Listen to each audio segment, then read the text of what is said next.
Right-hand edge of the charts, guys. What's the dealer positioning? Klaus? Short, right? And it's not short because they're accumulating a short position. It's short because the order flow, the book has definitely got a withdrawal of liquidity below the market, isn't it? So the dealers can't encourage buyers into the markets. They can't always get a buyer to show up.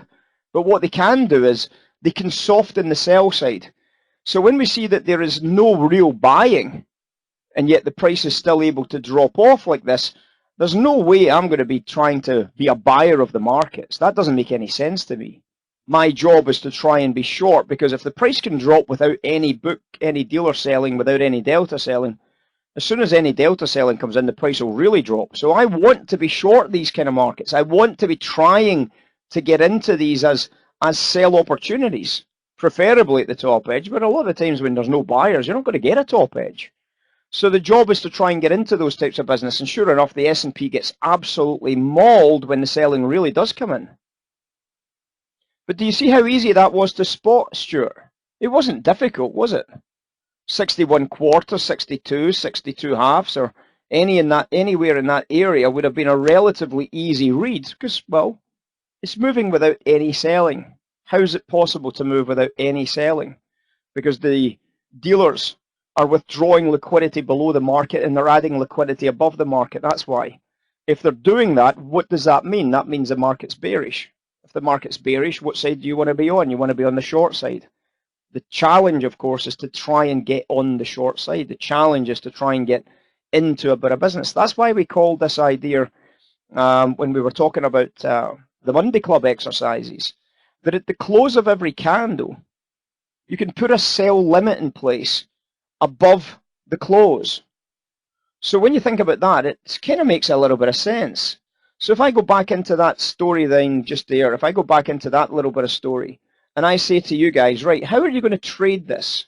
How are you going to trade this withdrawal of liquidity and the candle closes there? As soon as that candle closes, that first candle with a big red arrow, you can say, right, I'm going to put a sell limit in at that price and for the distance of that candle on the next candle. And then when the next candle opens and closes, you can see where the close is, and you can say, right, I'm going to put a sell stop order in for the distance of that distance area again. I'm going to just keep putting in my sell stops, sell limits, sorry.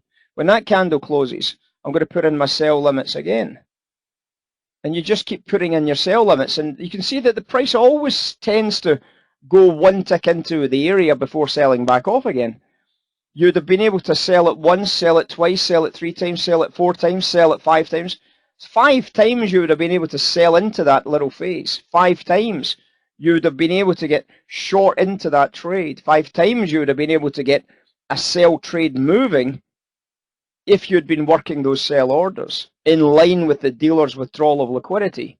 It's a very, very hidden element to trading, because not a lot of people would understand this part, because they're not seeing any selling and they're saying, what the hell are you selling for? Well, I've got value to sell, and I've also got dealer selling, and you know, and I've obviously got a withdrawal of liquidity below the market, so why should I not be selling?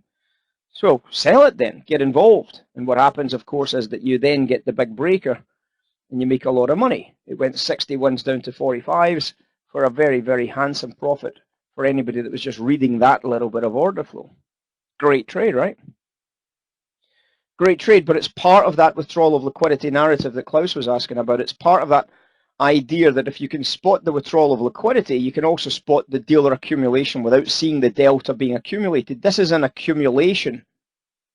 We haven't seen the withdrawal of liquidity yet, but we start to recognize the withdrawal of liquidity here, and we start putting the accumulation together with the withdrawal of liquidity.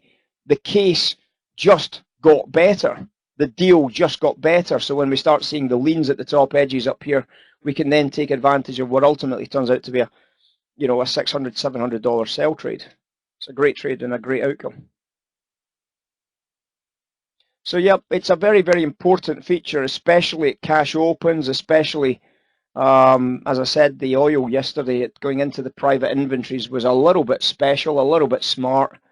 And dealers had picked up some really sexy positioning ahead of the private inventories last night. Made life very easy for anybody that was going to trade that bit of business. and we loved what the dealers were up to at that stage. We really did.